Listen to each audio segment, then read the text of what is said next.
ẹ máa bá wa share program ẹ bẹ ṣe ń wọlé yẹn ẹ máa bá wa share ṣe máa lọ ṣe máa like.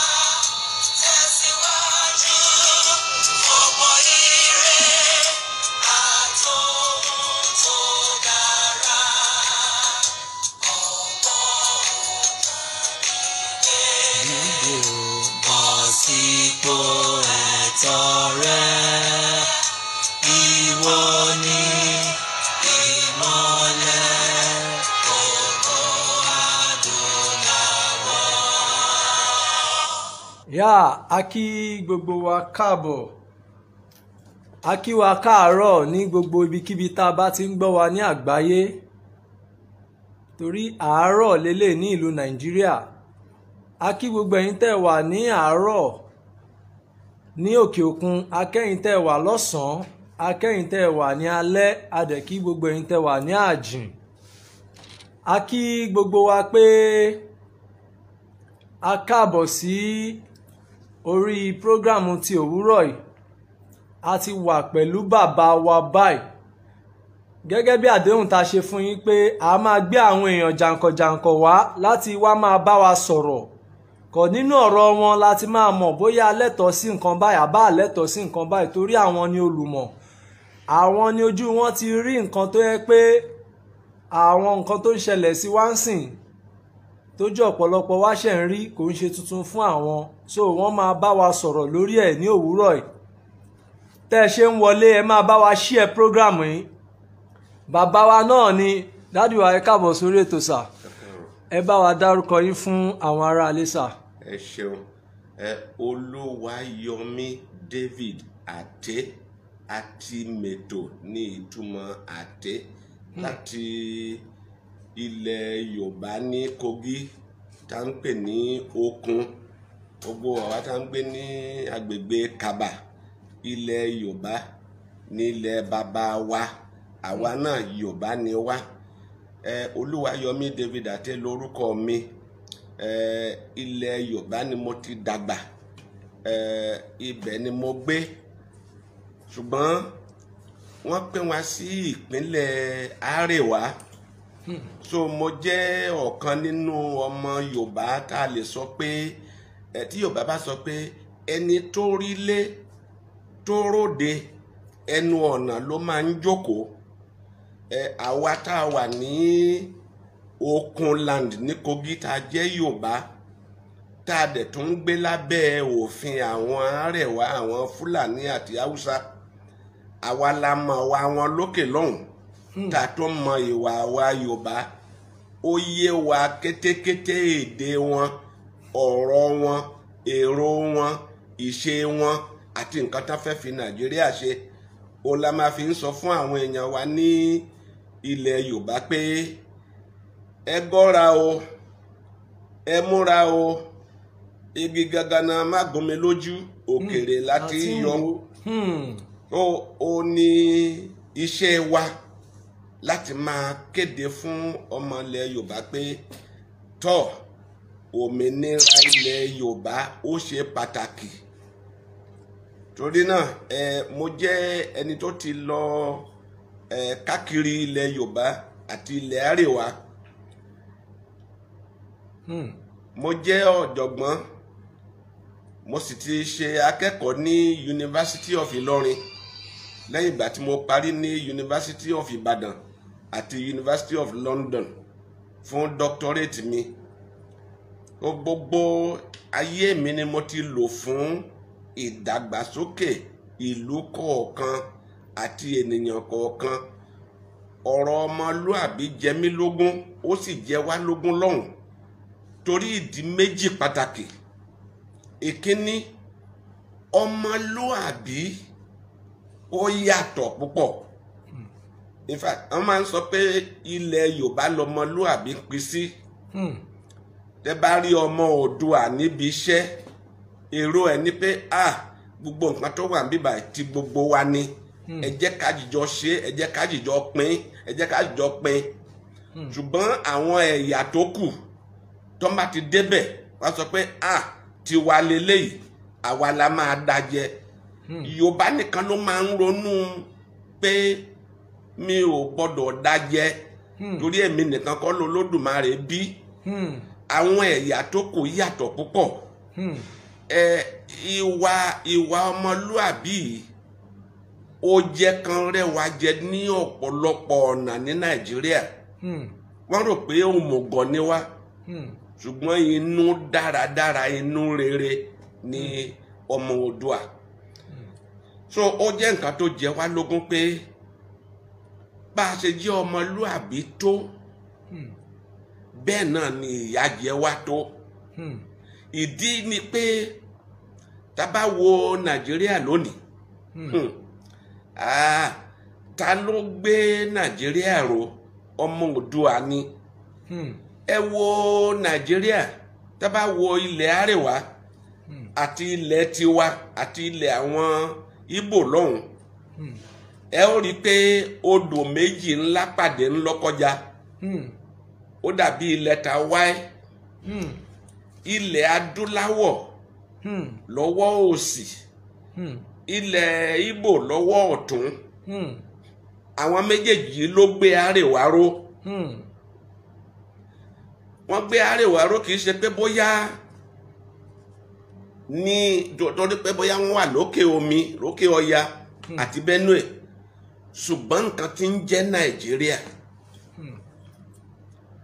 nǹkan tó ń jẹ́ kí Àríwá mí òun ni àwa tá a wà ní ìsàlẹ̀ odò wọ̀nyí màá fẹ́ ṣe àpèjúwe kinní kan nígbà tí àwọn Àríwá sọ pé wọn ò ní kóúnjẹ wá sísàlẹ̀ mọ́ ṣàmọ̀ pé Yorùbá ò sọ̀rọ̀ akàndákẹ́ à ń wò wọ́n ni àwọn tí máa ń gbéraga pé àwa la gbé Nàìjíríà ró àwa la ń ṣe àgbẹ̀ àti gbogbo ẹ̀ tí ò bá sí wa kò sí Nàìjíríà ṣùgbọ́n lẹ́nu ọjọ́ mẹ́rin tí Yorùbá ò sọ̀rọ̀ tí Ìgbò ò sọ̀rọ̀ àwọn gan-an sọ pé eléyìí ò ṣeé ṣe o gbogbo tòmẹ́tò àtàrodo àti àlùbọ́sà wọn ló ti bàjẹ́ tán àwọn àgbẹ̀ wọn àlùbọ́sà tó ń tà ní 20,000 naira ó ti di 7,000 naira àwọn gan ló kígbe ṣùgbọ́n ìgbà tí kìíní ṣe mo wá ní ẹ má yí wà yín padà ẹ jẹ́ kí ẹ ń bábò yẹn máa wà ń bẹ̀ fún ọ̀sẹ̀ kan fún ọ̀sẹ̀ méjì kẹrí nǹkan tó máa ṣẹlẹ̀ sí yín ṣùgbọ́n in tó ṣe pàtàkì jù ni pé táwọn ọmọ Oòduà àti Ìgbò bá bẹ̀rẹ̀ tiwọn wọ́n sọ pé ok ẹ̀yin boycott wa àwa náà fẹ́ boycott yín jẹ́ ká wo nǹkan tó ṣẹlẹ̀ torí pé 95% nínú ọgọ́rùn-ún márùnlé ní ok kí n sọ pé 95 nínú 100 gbogbo manufactured goods bóyá iná ní nǹkan tá a fi ń kọ́lé ní nǹkan mọ́tò parts aṣọ gbogbo tí wọ́n ń lò ní gbogbo north 95% ó ń láti jẹ́ pé ilẹ̀ south Yorùbá náà ti ń ṣe tàbí ọ̀dọ̀ Yorùbá ló gbà wọlé. ẹ máa bá a comment ẹ̀yin èèyàn wa. ọ̀dọ̀ Yorùbá ló gbà wọlé tílẹ̀ Yorùbá bá sọ pé ok ẹ boycott ko àwọn náà boycott yín ẹ rí i pé lójoojúmọ́ at any time bá ṣe wà yìí àwọn trailer north tó wà nílẹ̀ Yorùbá wọ́n lé ní 4,000 wọ́n wá kẹ́rù ni ká sọ pé ok ẹ ò gbọ́dọ̀ rìn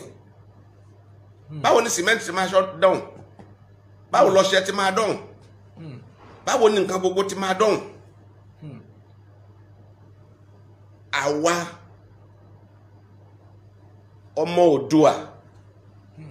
ọ̀dọ̀ wa ni gbogbo kí ni wọ́n ti ń lọ sọ́dọ̀ wọn kí náà ní láti fún wa àlùbọ́sà àtàrodo tòmátì táwa náà lè gbìn ńlẹ̀ wa tá bá padà sóko àní nídìí àti béèrè àlùbọ́sà lọ́dọ̀ wọn lọ́nà kejì tá bá wo Nigerian customs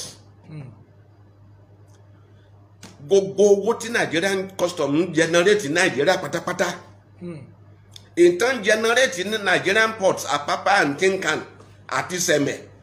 ó ju ti gbogbo the rest of Nigeria pátápátá. Yet bó ṣe rí bẹ́ẹ̀ tó jẹ́ pé ọ̀dọ̀ wa náà ti ń generate owó yẹn tọ́mọ Oòduà bá ní nǹkan ṣe ní port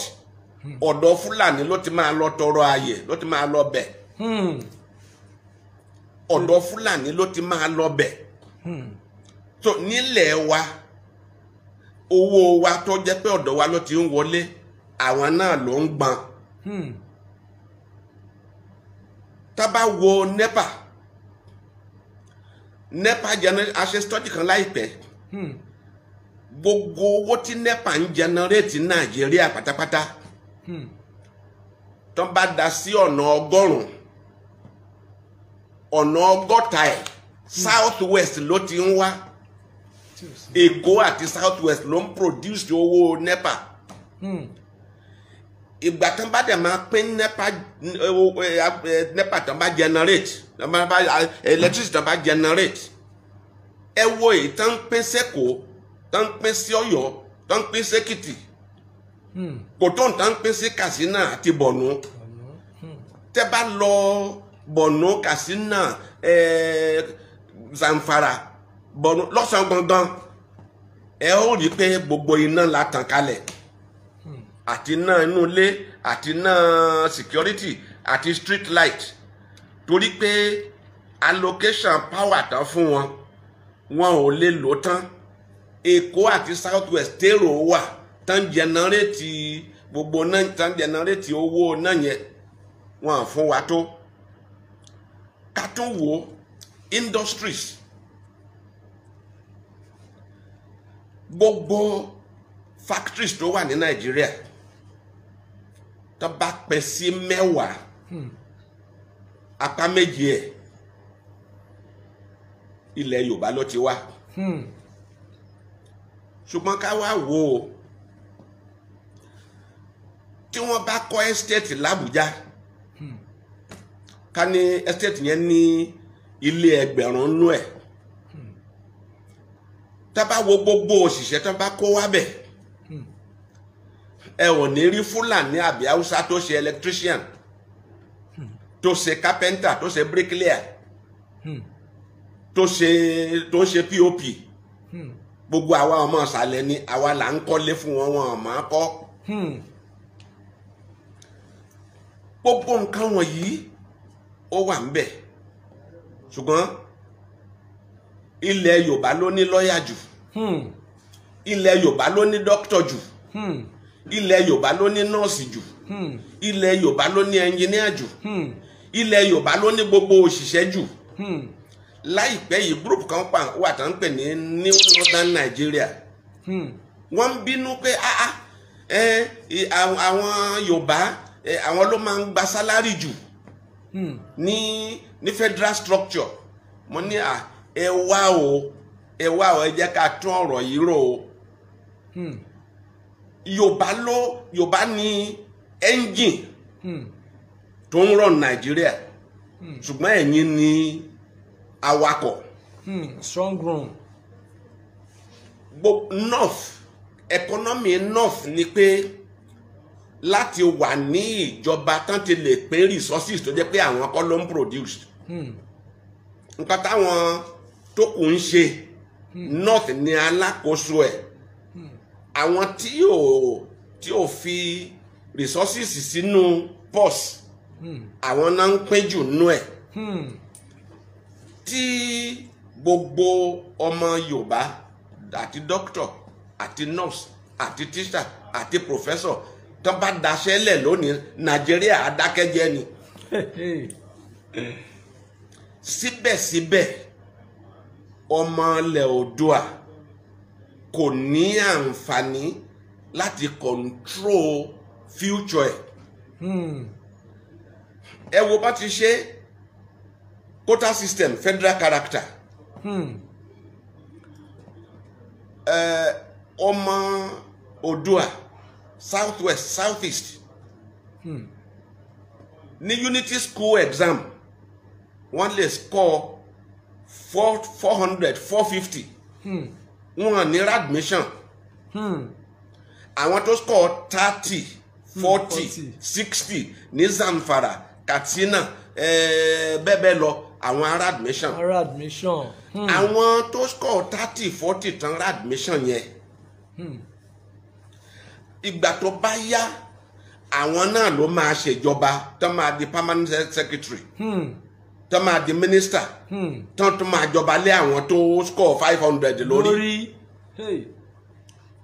Màá fẹ́ padà sí ìtàn kí gbogbo Yorùbá mọ̀. Mo ka magazine kan nígbà kan tó ń pè ní New Africa magazine ní 1980. Wọ́n ń ṣe àyẹ̀wò bí regional governments ti ṣiṣẹ́ tó between 1953 and 1962. Research wọn sọ pé ní gbogbo ilẹ̀ adúláwọ̀ orílẹ̀-èdè kọ̀ọ̀kan economy Southwest ó gba ipò number 5. Wow, ẹ máa bá wa share program kẹ́ máa comment kẹ́ máa like ètò rẹ o. Pé economy gbogbo country ti Southwest nìkan ó gba ipò 5. That is economy Southwest ó ju ti nǹkan bí 46 countries ní Africa lọ. Then wọ́n tún wá wo iṣẹ́ education, rural development, ká ṣe development fún gbogbo àwọn èèyàn àti industry, iṣẹ́ òwò, pé nǹkan mẹ́rin yìí ilẹ̀ Yorùbá ló gba first ní gbogbo Africa, gbogbo nations tó wà ní Africa. Wow. Wọ́n wá sọ pé regional government yẹn ní Nàìjíríà tó bá compare West pẹ̀lú East, pé West ti fi 46 years ọdún mẹ́rìndínláàádọ́rùn-ún láàdọ́ta wọ́n ti fi gap East. Wọ́n ti fi ọdún mọ́kànléláàádọ́rin wọ́n ti fi gap North. Ìgbà yẹn ní West ní Òdútọ́lá tires, Berek, gbogbo àwọn factories tó wà ń Kẹjà. So tẹ́ bá wo ìtẹ̀síwájú tí Nàìjíríà ní láàrin yẹn tí ilẹ̀ Yorùbá ó kọjá tọ́kápẹ́ sí 100 ilẹ̀ Yorùbá nìkan kó 70 development. Ìdí nìyẹn tí àwọn ará òkè fi sọ pé tá bá fà wọ́n wọ̀nyí lẹ̀ o wọ́n máa dàbí ìlú òyìnbó nílẹ̀ wa àwa ọ̀rẹ́yìn.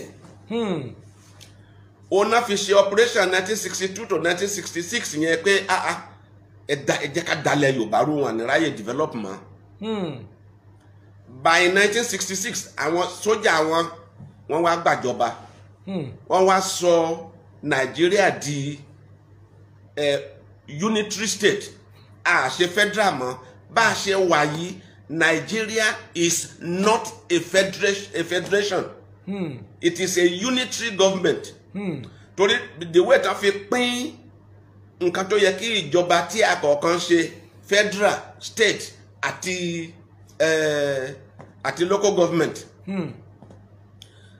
Nínú constitution máa ń pín sí mẹ́ta: exclusive list, that is àwọn nǹkan tó jẹ́ pé ìjọba àpapọ̀ nìkan ló lè ṣe. Then concurrent list, àwọn nǹkan tó jẹ́ pé ìjọba àpapọ̀ àti ìjọba ìpínlẹ̀ wọ́n lè ṣe papọ̀, wọ́n lágbára lórí méjèèjì. Kẹta ni ọ̀tán pè ní residual list, nǹkan tó jẹ́ pé àwọn state lè ṣe fúnra wọn. Nínú constitution ta nísìn tí kì í ṣe constitution, ìjọba àpapọ̀ ó ní nínú exclusive list yẹn nǹkan tán fún wọn láti ṣe ojú 59 ọ̀kàndínlọ́gọ́ta. Ṣùgbọ́n nǹkan táwọn state lè ṣe fúnra wọn residual list kò ju 10. Ìdí èyí ni pé ètò túmọ̀ sí ni pé federal government ló ń control gbogbo nǹkan tí state kọ̀ọ̀kan ò lè ṣe nǹkan tó bá fẹ́. Federal government dẹ̀ rèé àwọn Fúlàní ló control ẹ̀. control ẹ̀. So nǹkan tó bá pín sí wa ló kàn wá. Through federal character èèyàn lè rí ọmọ Oòduà tó ti ṣe director fún ọdún 10 kí ipò permanent secretary yọ kán dẹ̀ lọ sọ pé Bauchi ò lọ́mọ ń bẹ̀ wọ́n dẹ̀ lọ gbé ọmọ ọdún 30 tó wà ní primary school nígbà tí ọmọ Yorùbá ti graduate wọ́n wá fi ṣe permanent secretary lórí ẹ̀. Gbogbo ilé ìfihàn fún wa pé láti 1966 dé sí yìí ààyè ò sí fún àwọn ọmọ Oòduà láti govern ara wọn láti develop bọ́n bá ṣe fẹ́. Ẹ rántí ìgbà kan àwọn Oòduà state wọ́n náà fẹ́ ṣe railway lẹ́ẹ̀rin ara wọn. Federal government ní sọ fún wọn pé wọ́n lo òfin 1911 tó sọ pé federal nìkan ló lè ṣe rail line Nàìjíríà. Imagine. Jákàndé fẹ́ ṣe metro line lẹ́kọ̀ọ́. Buhari débẹ̀ ó cancel ẹ̀. Báwo lè kó ṣe lè ní metro line ńgbà táwọn èèyàn wá yìí ń gun kẹ́tẹ́kẹ́tẹ́. Of course. Nǹkan tó wà nílẹ̀ Nàìjíríà ni pé àwọn tó ń gun kẹ́tẹ́kẹ́tẹ́ wọ́n fẹ́ kí gbogbo wa ká bá wọn gun kẹ́tẹ́kẹ́tẹ́. Ok, lákòókò yìí tó jẹ́ pé gbogbo ayé ti go digital technology àwọn èèyàn ń lọ space àwọn èèyàn ń develop ó wá jẹ́ pé màálù ló jẹ north lógún màálù ilẹ̀ Yorùbá àwa ọmọ Oòduà family kọ̀ọ̀kan kò sí parent tí ò fẹ́ kọ́ mọ̀ òun lọ léèwé bí mo ṣe wà yìí ọmọ Yorùbá láti Kogi bàbá tèmi ọmọ 5 ọkùnrin 5 ló bí gbogbo wa ní bàbá wa fi sí school nínú àwa 5 méjì gba PhD ọ̀kan professor méjì jẹ́ engineer torí pé kò sí ọmọ Yorùbá tí ò fẹ́ ìtẹ̀síwájú àwọn ọmọ ẹ̀ ìgbà tán sọ pé àwọn ọmọ Yorùbá lọ́pọ̀ tán ń gba owó oṣù wọn ní ẹ̀yin lẹ́ ń fún wọn ní owó oṣù díẹ̀díẹ̀ kan máa fi sápò mo ní wọn à ṣe ní pọ̀ pété bá wo ilẹ̀ south gbogbo wọn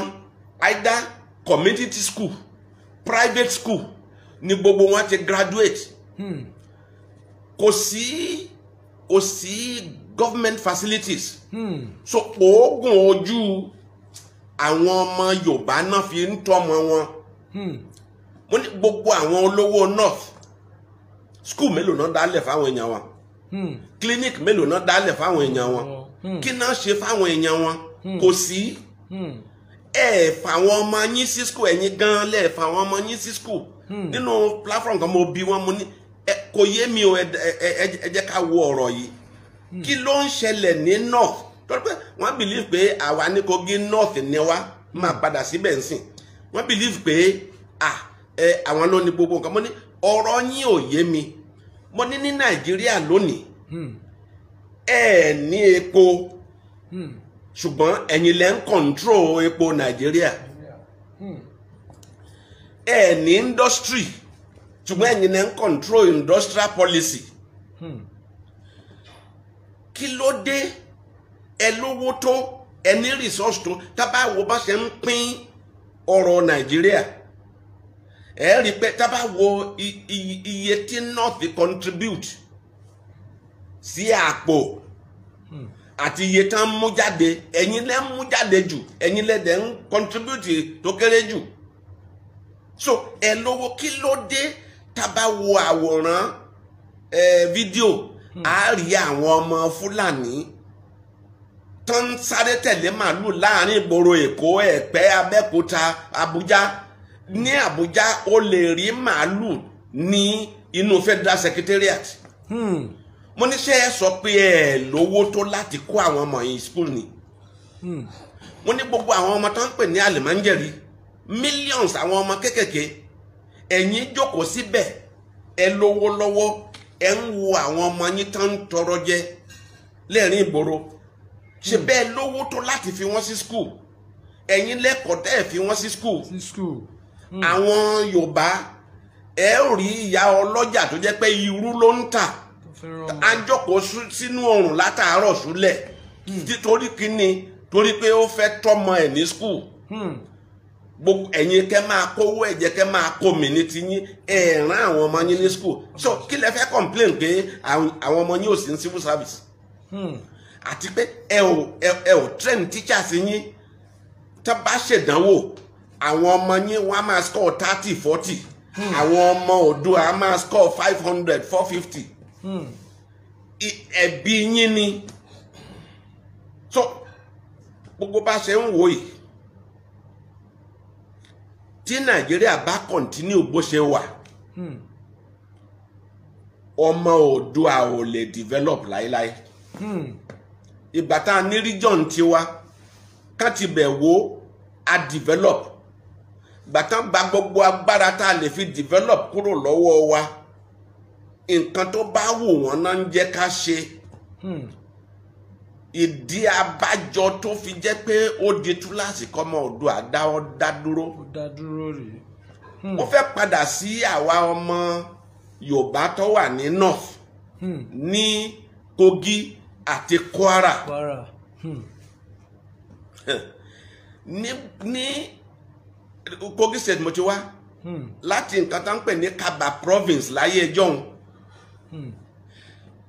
ìgbà tí Kaba province bẹ̀rẹ̀ ó máa yà àwọn ayé lẹ́nu láti mọ̀ pé Ọ̀wọ̀ division wà ńbẹ̀ Ìkàrẹ́ division wà ńbẹ̀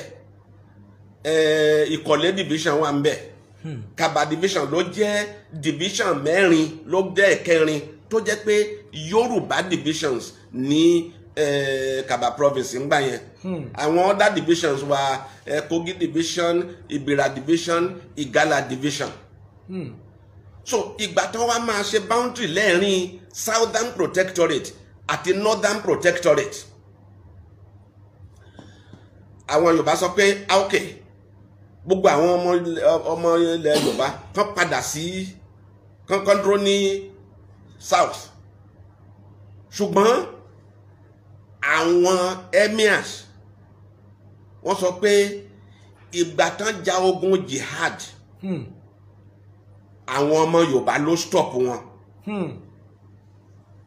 mo fẹ́ kó jẹ́ ìmọ̀ fún gbogbo àwọn ọmọ Oòduà pé ìpínlẹ̀ ibi tó jẹ́ boundary lẹ́ẹ̀rin north àti south pé odò Ọya ni Ọ̀yọ́ empire ó cover láti Lọ́kọ́jà boundary odò Ọya yẹn títí lọ dé ilẹ̀ Bàrùbá títí lọ sí Togo Ghana so wọ́n ní a fẹ́ kí boundary ilẹ̀ Yorùbá kàn wá lára ní odò Ọya mọ́ so ẹ má jẹ́ kí Kaba lọ sí south ẹ má jẹ́ kí Jẹ̀bà Kwara lọ sí south wọ́n claim pé ìgbà tí Ààrẹ Ọ̀nà Kakanfò àkọ́kọ́ ó ti ṣílẹ̀kùn fún wọn tán wọ Old Ọ̀yọ́ tí Abdulsalami ti fi ẹ̀tàn gba Ìlọrin pé àwọn ló ní Ìlọrin so Ìlọrin kó dúró north Kaba àwọn èèyàn Kaba okun tá ń pè ní okun ń sìn torí pé Niger Royal Company tó headquarter ní Lọ́kọ́jà constabulary wọn ló capture Kaba tán wá lọ capture north àti àwọn emirs wọn ní wọn ò gbà kí ilẹ̀ Yorùbá tó wà ń bẹ̀ yẹn kó padà sí south ìgbà yẹn ni àwa ọmọ Yorùbá tó wà ń Kwara àti Kogi ti dẹrú wọn á jẹ́ kákàwọ́ o títí di mo ṣe ń sọ̀rọ̀ ń sìn àwọn ọmọ okun àwọn ọmọ Yorùbá wọ́n ní ipò nínú ìjọba Kwara àmì ìjọba Kogi ṣùgbọ́n wọn ò lẹ́nu ọ̀rọ̀ bá ṣe ń pín development wọn lẹ́nu ọ̀rọ̀ bá ṣe ń pín owó wọn lẹ́nu ọ̀rọ̀ so nǹkan kan ò kàn wá ìgbà tán pín Kogi state Yorùbá tó wà ń bẹ̀ jẹ́ 12.5%. ṣùgbọ́n Yorùbá tó wà ń bẹ̀ ní secondary schools ju gbogbo àwọn tó kù lọ lápapọ̀ civil servants tó lọ bẹ̀ náà bẹ́ẹ̀ náà ni wọ́n ṣe pọ̀. So ìgbà tán bẹ̀rẹ̀ Kogi, ilẹ̀ Yorùbá tó wà níbẹ̀ was developed. Àwọn tó kọ́ wá sọ pé ṣé àwọn wọ̀nyí la máa bá ṣe láti gbà yẹn wọ́n ti bẹ̀rẹ̀ sí develop ilẹ̀ Ìgbìrà, wọ́n ti bẹ̀rẹ̀ sí develop ilẹ̀ Ìgalà, ṣùgbọ́n bá a ṣe wà látijọ́ la ṣe wà. Kọ́tà ń ṣe ni pé ẹ ti develop ní ti yín, ẹ dúró dè wá. Ṣùgbọ́n ó wá dàbẹ́ ni pé arọ àtẹni tó lè sáré wọ́n ń rin ìrìn àjò. Ẹni tó lè sáré láti dúró de arọ tó bá máa jìjọ débẹ̀ at the same time. Ìdí èyí àti pé ní Kogi yẹn ilẹ̀ Yorùbá àwa tó wà tó jẹ́ àgbọ́ èdè àwọn tó kù. Culture wa yàtọ̀, ìṣe wa yàtọ̀. Mo fẹ́ sọ lónìí pé ní Kogi State gbogbo àwọn àgbẹ̀ tó wà ní okun Yorùbá tó bá kórè oko tó bá fẹ́ ta àgbàdo èlùbọ́ tàbí iṣu kò sẹ́nì kankan nínú wọn tó máa kẹ́rù ẹ̀ tó máa kọjú sí Minna tàbí Kaduna. Ilẹ̀ Yorùbá Ọ̀wọ̀ Ìkàrẹ́ Ìbàdàn Èkó náà ń kó bọ̀. Ẹni tó ní shop ní ilẹ̀ Yorùbá tó fẹ́ stock, so economy wa ó táì síbẹ̀ yẹn.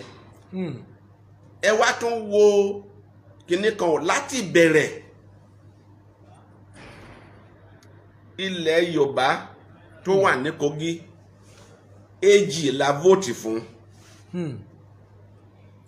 AG ní over 90% of the votes of Okun of Kogi. Ìgbà tán bẹ̀rẹ̀ UPN the first 4 years UPN ní 94% of the vote of Okun Yorùbá. So a dìbò fún ilẹ̀ Yorùbá, ṣùgbọ́n gbogbo mèremère development tí Ajáṣin ń ṣe l'Ondo tí Bọ́lá Ìgè ń ṣe ní Ọ̀yọ́ báyẹ̀ wọn ò ní àṣẹ láti ṣe fáwa. A kàn waste vote wa ni. Àwọn tá a vote fún wọn ò ráyè àti ṣe fún wa. Ìgbà yẹn dẹ̀ ni àwọn náà ta sọ pé ẹ̀yin Okun tí Yorùbá lẹ̀ ń ṣe, so wọn fún wa ní nǹkan kan. Ẹ lọ́gbà nǹkan tó bá fẹ́ lọ́gbà ńlẹ̀ Yorùbá pàtó jẹ́ pé ilẹ̀ Yorùbá lẹ́ ń dìbò fún. So àwa ń wò pé àwọn tó mọ yìí tán mọ nǹkan tó ń pè ní development. Ẹ wo anthem Yorùbá tá a kọ́ ń sìn pé gbogbo adúláwọ̀ pé fún ire owó ire ọmọ ire àlàáfíà fún gbogbo wa ni. Kì í ṣe bẹ́ẹ̀ ní north. Ire owó ire àlàáfíà ire ọmọ fún àwọn leaders nìkan ni. Tẹ́ bá tún wo ara àwọn kan tó jẹ́ pé ó tini lójú ni pé ní north àwọn tó ń rúùlù wọn Fúlàní ni. The majority of the people wọn kì í ṣe Fúlàní. Àwọn èèyàn wọ́n nà pé kí ló dé tí wọn ò ṣe fáwọn èèyàn, nítorí pé àwọn tó ń rúùlù àwọn tí wọ́n ń jẹ gàba lé lórí wọn kì í ṣe èèyàn wọn, sọ kò sáànú. Ní Nàìjíríà lónìí àwọn ọmọ Fúlàní mélòó ló ń káàkiri ìgboro pẹ̀lú certificate wọn tán àríṣẹ́? Kò sí. Àwọn ọmọ Hausa, àwọn ọmọ Middle Belt, àwọn ọmọ South, àwọn Igbo Yorùbá àwa ló ń ro certificate kiri. Gbogbo ọmọ wọn náà take care of. Ṣùgbọ́n ṣẹ́rí ọmọlúàbí ó mọ̀ pé ọmọ làkejì òun Ọlọ́run tó dá ló dá òun. Ó mọ̀ pé nǹkan tóun bá ṣe sọ́mọ làkejì òun Ọlọ́run máa ní pé nǹkan tó ṣe yìí ò dáa. Ìbẹ̀rù Ọlọ́run wà lọ́hùn, kò sí nǹkan tó jọ bẹ́ẹ̀. Ìwà àwọn Fúlàní láti bẹ̀rẹ̀ ni láti kóni lẹ́rú. Ìgbà tán dẹ̀ ti pín wa sí north ṣe ni wọ́n kó wa lẹ́rú. A ò rọ́wọ́ yọ, a ò lè ṣe nǹkan tá a fẹ́. Ìgbà míì nǹkan tá a bá fẹ́ ṣe wọn jẹ́ ká ṣe. Ìdí èyí ni ilẹ̀ okun ní Kogi àwa parapọ̀ àwa ní èwo là ń ṣe yìí àwa declare nǹkan mẹ́ta èkíní gbogbo Yorùbá okun Yorùbá ni wá kì í ṣe Haúsá ilẹ̀ orí ilẹ̀ tá ń gbé tí bàbá wa gbé ilẹ̀ Yorùbá ni kì í ṣe ilẹ̀ náà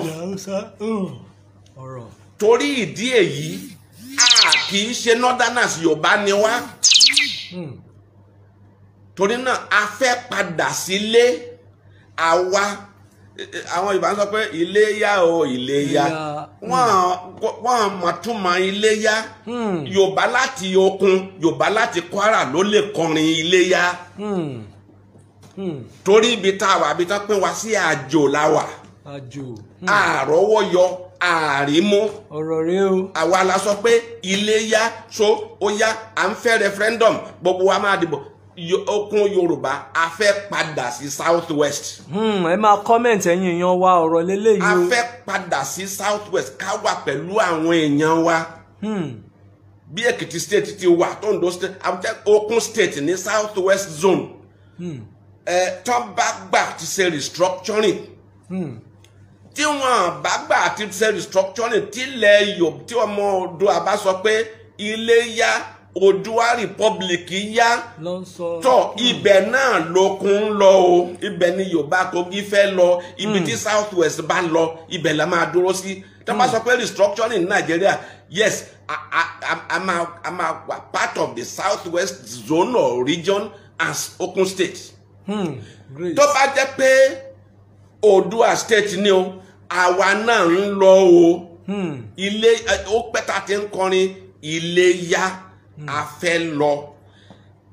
ní ìgbà tó ń ṣe constitutional conference ní London Awólọ́wọ̀ dìde ó ní gbogbo nǹkan tá ń ṣe wọ̀nyí àwọn minorities ń kọ́ àwọn minorities ń kọ́ kí la fẹ́ ṣe fún wọn Sardauna àti Azikiwe sọ pé kò sí minority ní Nàìjíríà l'Awólọ́wọ̀ wá arrange tán wá gbé àwọn èèyàn láti Ogoja province ní east láti Rivers láti Okun láti Middle Belt ó kó wọn wá sí London ó yá ìwà present ara yín wọ́n ní minority ni wá o minority ni wá o àwọn tó wà ní east sọ pé Igbo nìkan ló dominate ibẹ̀ yẹn o àwọn tó wà ní north sọ pé north nìkan ló dominate ibẹ̀ yẹn àríṣe o minority ni wá o tó ibẹ̀ yẹn tí wọ́n sọ pé ok ẹ jẹ́ ká wádìí nǹkan tá a lè ṣe fún minorities number set up Willings Commission láti wo nǹkan tí wọ́n lè ṣe fún gbogbo minorities Nigeria. Willings Commission wọ́n go round gbogbo Nigeria gbogbo àwọn minorities wọ́n béèrè opinion gbogbo wọn wọ́n wá kọ report by the time tán fi submit report wọn ní nǹkan bíi 1958-59 ìgbà tí Nigeria bá gba independence ẹgbẹ́ report yìí kẹ́ ẹ implement ẹ̀ ṣùgbọ́n láti gbà tán ti gba independence kò jẹ́ nǹkan tó máa dùn nínú àwọn north pé àwọn minority wọ́n fẹ́ ní òmìnira tiwọn tàbí wọ́n fẹ́ ṣe because tí north ò bá ti rí ẹrú wọn ò máa ṣe nǹkan tó kàn wájú tí Yorùbá of Kogi ń tẹra mọ́ tí ń tẹnu pẹlẹbẹ numọ́ nínú Willings report ni pé gbogbo àwọn minority tí boundary ti yà nípa kúrò lọ́dọ̀ àwọn majority wọn kán fún wọn ní chance referendum kán decide fúnra wọn ibi tán bá fẹ́ lọ bóyá wọ́n fẹ́ padà sí their main tribe tàbí wọ́n fẹ́ dúró síbi tí wọ́n wà ẹ jẹ́ kí minority wọ̀nyẹn decide. Nǹkan tá ń bèrè fún báyìí ní Okun ni pé ẹ jẹ́ ká decide ibi tá a fẹ́ lọ. Referendum tí Willings Commission recommend tí wọ́n dẹ̀ accept ẹ implement ẹ fi ẹ jókòó lẹ̀ fún wa àwa ọmọ Okun àwa decide pé ibi tá a fẹ́ lọ rèé o a sì mọ̀ pé gbogbo wa Yorùbá ni wá ilẹ̀ wa tó jẹ́ ilẹ̀ north nsìn kì í ṣe ilẹ̀ north láti ọjọ́ ayérayé wá ilẹ̀ Yorùbá ni Yorùbá ló ní títí kan Ọya lókè lọ́hùn nǹkan kan agitation ti wá ní wọ títí kan Lọ́kọ́jà gbogbo àwọn ọ̀wọ́rọ̀ tó wà ládùúgbò Lọ́kọ́jà òkun ni wọ́n. Ọ̀yọ́ empire set up Lọ́kọ́jà as trading ibi tó ti máa ń nájà pẹ̀lú àwọn ìjálá àǹkọ́ bẹ́ẹ̀ náà ni wọ́n ti set up Patigi ní Kwara fún iṣẹ́ òkòwò láàrin Ọ̀yọ́ empire àti Nupe so gbogbo àdúgbò yẹn ẹ rí i pé ìgbà tí jihad bẹ̀rẹ̀ the Sokoto Gwando army wọ́n wọ Ọ̀yọ́ empire through Jeba láti lọ sáàkì Ọ̀yọ́ ilé àti Ìlọrin tán fi capture títí dé tán fẹ́ dé Òṣogbo kí ilẹ̀ Yorùbá tó lé wọn padà. Ogun tí wọ́n ń jà yẹn ogun tán jà yẹn àwọn commanders Ọ̀yọ́ empire army wọ́n láti kúrò ní àdúgbò okun yẹn wá defend the homeland. Ìgbà yẹn ní àdúgbò okun yẹn wà bẹ́ẹ̀ kò sí Ọ̀yọ́ army ń bẹ̀ because gbogbo àwọn ọmọ wa tó ń jagun ló ti lọ jagun pẹ̀lú àwọn Fúlàní. So ó fún àwọn Nupe àwọn Tápà láyè láti cross river Niger wọ́n wá invade nǹkan tá ń pè ní okun land nsìn. Gbogbo àwọn ìlú wa tó wà along the river Niger wọ́n lé wa kúrò wọ́n lé wa sí orí òkè. Bí mo ṣe ń sọ̀rọ̀ yìí ìlú tèmi tá ń pè ní Takété tẹ́ bá ti dúró ní ìlú tèmi téèyàn kọjú sí north fún 54 kilometers kò sí ìlú kankan tí téèyàn máa fi dé Niger river. Gbogbo corridor yẹn south of the Niger river láti area Patigi Oro Àgọ́ Òkè Ọdẹ Ṣàrẹ́ ní Kwara wá sí Kogi lẹ́yìn Ẹ̀gbẹ́ Ìsanlú Takété Àkútúpá tó Ẹ̀gàn lọ sí Niger river kò sí èèyàn ń bẹ̀. Àti wá identify nsìn pé àwọn Fúlàní tán invade the south west ojú bíríjì Jẹ́bà kan náà ń gbà wá ojú bíríjì Lọ́kọ́jà kan náà ń gbà wá wọ́n máa ń wẹ màálù wọn kọjá odò ni so àdúgbò tó wà empty yẹn tí ò sí lò rárá I identify over 10,000 Fúlàní tó wà ń bẹ̀ ibẹ̀ náà máa ń kọ́ dúró sí tán organize Amtrak ti stop àwọn tá a lè stop but ibẹ̀ náà ti ń kọjá wá sí south west that is the entry to the south west bẹ́ẹ̀ náà ni ní area Jẹ́bà so tá a bá ń sọ bí a ṣe máa ṣe security lórí àwọn Fúlàní ní core south west and waste time wa tá a bá kọjú sí wọn ní ibi tán ti ń wọlé bẹ́ẹ̀ ni. Ẹ̀yin èèyàn máa share program yìí o àṣírí rèé o. Ní northern part of Yorùbá land tí ní ń ṣe okun àti ní Kwara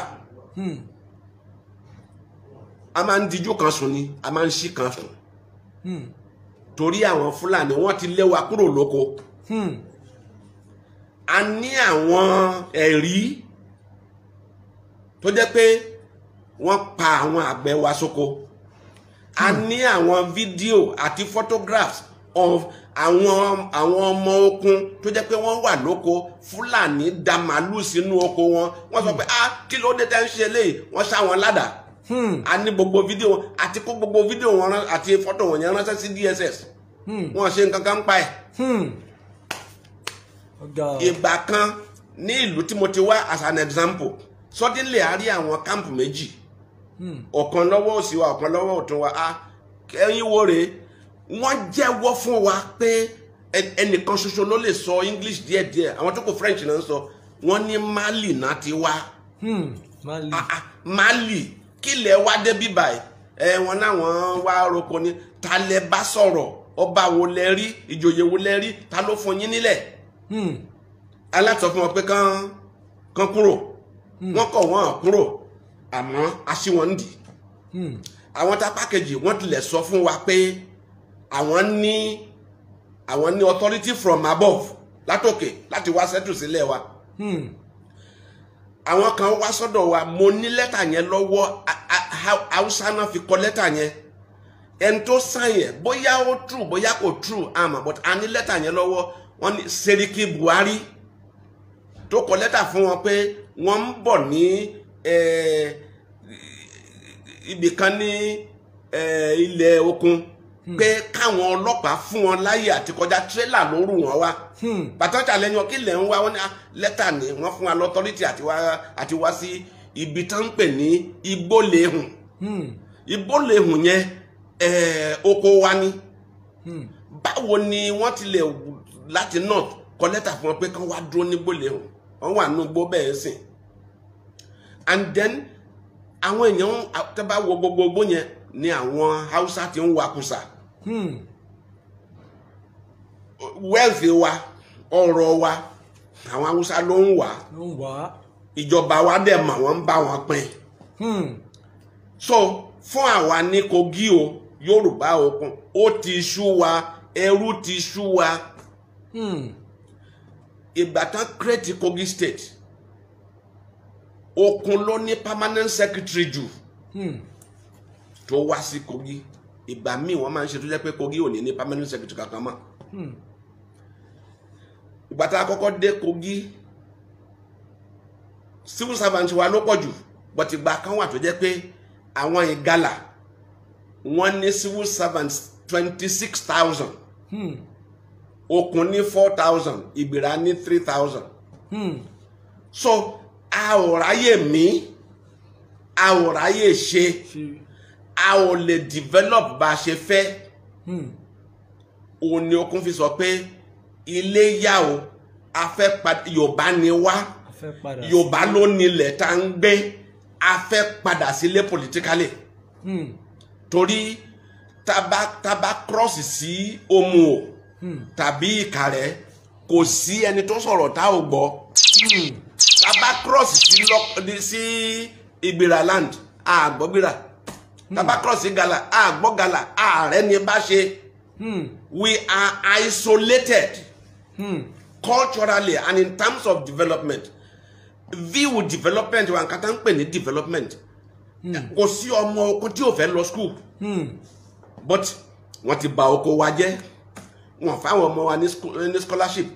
Àwọn ọmọ nǹkan tó kù tán ṣe ni pé wọ́n ń tẹ̀lé politicians kiri. Wọ́n ṣe thug. Wọ́n ṣe thug kiri. Àwọn tó yẹ kó níṣẹ́ lọ́wọ́ kán lọ kàwé kò sáyè mọ́. Mo mọ̀ pé tó bá jẹ́ pé south west. Ọmọ èṣù aṣọ ọmọ èṣù o. Bẹ́ẹ̀ni. Àmọ́ á dínkù. Ìyàtọ̀ máa wà. And then àwọn ọmọ wa south west náà ti ilẹ̀ Yorùbá náà ti rí example. Example àwọn professors, accountants, auditors, lawyers and so on. Kò sí lọ́hùn. Ṣé àpé gbogbo northern region 1963 náà tó ní lawyer. 1963 náà tó ní the first lawyer. Tí south tí ilẹ̀ Yorùbá ti ní lawyer láti 1853. 1853. So ààrẹ ni bá ṣe tó máa jẹ́ pé ìwà kan lájìjọ ń hù, vision kan lájìjọ ní, ibì kan lájìjọ ń rè. The way tá fi ń bọ̀wọ̀ fún àwọn ọmọ lòkejì, àwọn tó kù ò ṣe bẹ́ẹ̀. Àwọn tá ń bá ṣe, mo máa ń ṣe àlàyé kan, mo ṣe fún àwọn ọ̀rẹ́ wa ń bíbà ìlànà. Mo ní tí àwọn mẹ́rin bá sọnù sínú ibì kan tí wọ́n ráyè jáde, tí aeroplane wá ń wá wọn kiri tó wá rí wọn tó sọ pé tọ̀ wọ́n wà ń bí báyìí o, ṣùgbọ́n ẹ ò lè débẹ̀ títí ọjọ́ mẹ́rin, ebi á pa wọ́n kú o. So kán drop oúnjẹ fún àwọn mẹ́rin. Oúnjẹ tán drop yẹn kó jẹ́ oúnjẹ àwọn 8. Mo ní àwọn tá ń bá ṣe tán bá jẹ́ 4 nínú wọn, tán bá jẹ́ ọ̀kan tí okun jẹ́ 4, 3, pé ẹni tó jẹ́ ọ̀kan nínú wọn àì ṣe akitiyan láti kó oúnjẹ tí wọ́n lè jẹ fún ọjọ́ 7 àpò fúnra. Ó mọ̀ pé òun ò lè jẹ tán, ṣùgbọ́n kò bìkítà bóyá ẹni ìkú tàbóyè. tó bá jẹ́ pé ọmọ Yorùbá ọmọlúàbí ọmọ Kogi ló wà níbẹ̀ tán drop oúnjẹ tán bá drop oúnjẹ àwọn mẹ́ta tí kò tó wọn pín ọmọ Yorùbá tó bá wà níbẹ̀ ọmọ okùn tó wà níbẹ̀ ni mi ò lè jẹ kọ́mọ nìkejì mi má jẹ o ebi ò gbọ́dọ̀ pa arákùnrin yìí o ìwà Yorùbá nìyẹn ìwà wa nìyí kì í ṣe wa àwọn tá à ń bá ṣe ìdí tá a fẹ́ fi kúrò nìyẹn a fẹ́ wálé a fẹ́ ní freedom of thought and freedom to do àti hùwà gẹ́gẹ́ bí ọmọlúàbí tá a jẹ́ ibi tí ọ̀rọ̀ wa wà ní so Nigeria the way tó fi ń run báyìí ilẹ̀ Yorùbá ò ní rọ́wọ́ mú ọ wọn ò ní gbà o mo máa ń sọ kí nìkan fún àwọn ọmọ Yorùbá pé ọ̀rọ̀ yìí ò jẹ́ yín lógún nítorí pé ẹ ti kàwé ẹ ti lajú nǹkan tó bá ń ṣe l'Ábùjá ká má dá wọn lóhùn ṣùgbọ́n because ẹ lè bọ́ra yín ẹ ní school fúnra yín ẹ ra mọ́tò fúnra yín you are comfortable ṣùgbọ́n ẹ rántí o nǹkan tó jẹ́ tiyín tó yẹ kán pín sí yín tí wọ́n á pín sí yín ńkọ́ torí nǹkan tó jẹ́ tiyín òun ni wọ́n ń jẹ tán fi ń sanra so ẹ gba ìpín tiyín tí ẹ ò bá rí gbà ẹ dá dúró kẹ́pẹ́ ìpín tiyín ok ṣe bí VAT ilẹ̀ South West ló contribute more than 70% VAT tàwọn rí gbà ní Nàìjíríà wọ́n dẹ̀ ń gba VAT lórí bíà àwọn North ọ̀pọ̀lọpọ̀ ìlú ló wà tó jẹ́ pé Hisbah wà tó jẹ́ pé wọ́n ban sale of alcohol ṣùgbọ́n kò tì wọ́n lójú pé VAT bíà tán gbà ní West kan máa ná. wọ́n dẹ̀ ń jẹ VAT tí wọ́n ń bí. Exactly so ó ti tó àkókò láti tẹ́tí sí Herbert Ogunde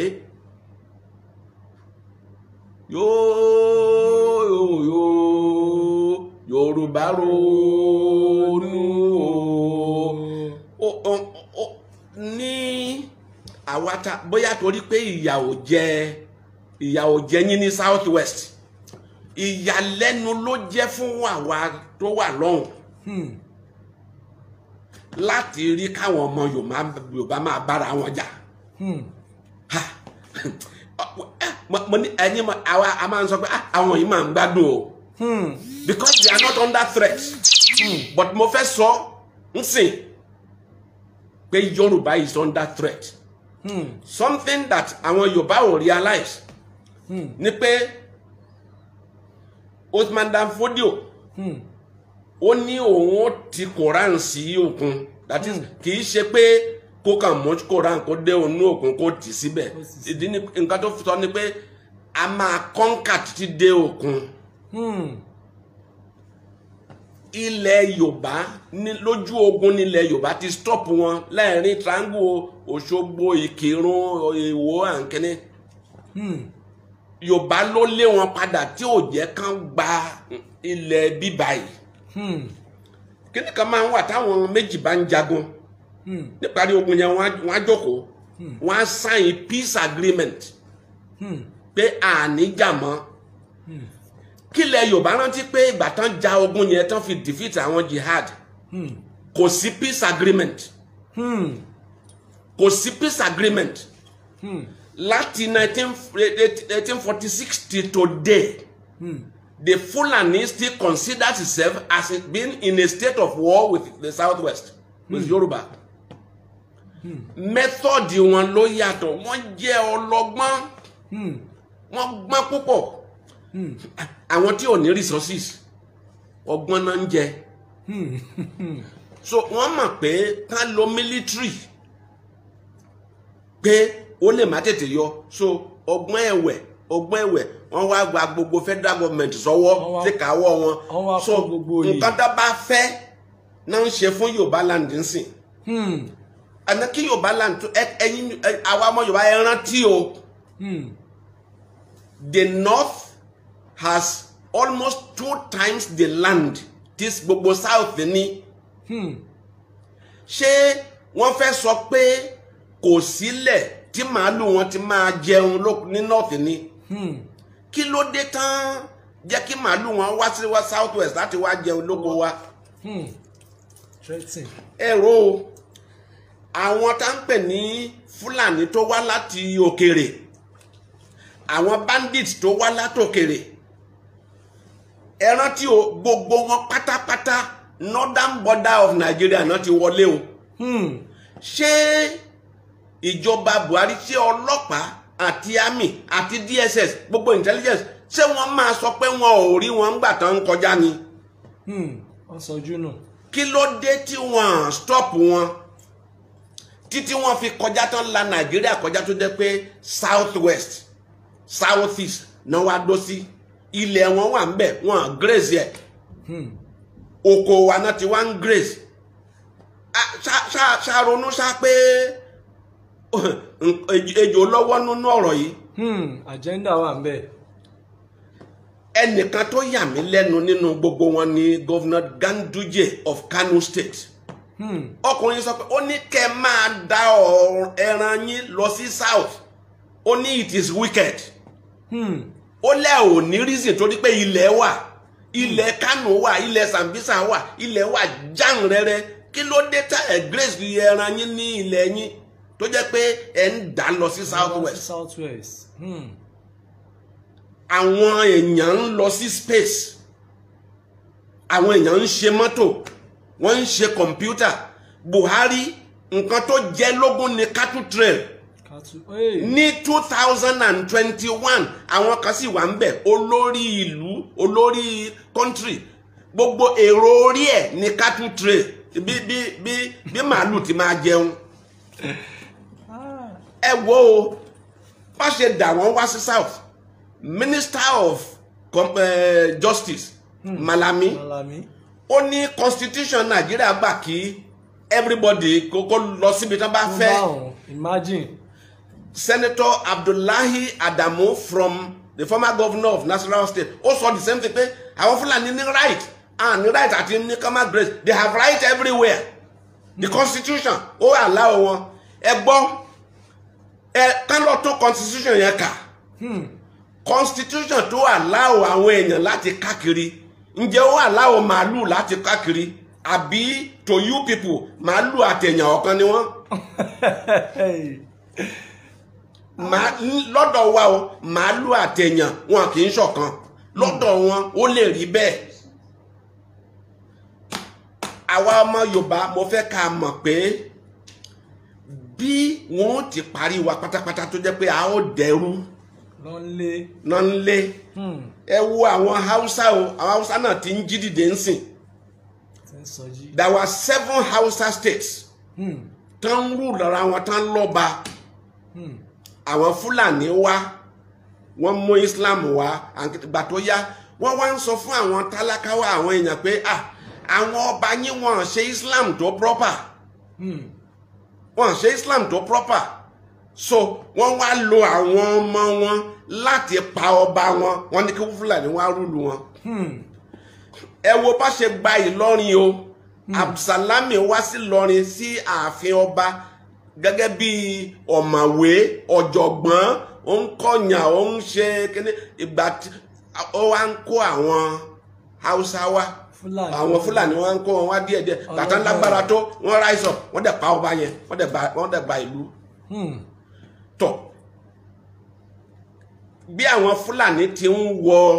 ilẹ̀ wa tán fi tírélà kó wọn wá, tán drop wọn sínú igbó wa, ṣé Yorùbá rò pé kò sí intention ni, pé wọn ní nǹkan kan nú ni? wọ́n feel pé ìgbà tó bá yá láti jagun wọ́n ní sójà la around us. wo àwọn Fúlàní ní Google map south west ju àwa lọ.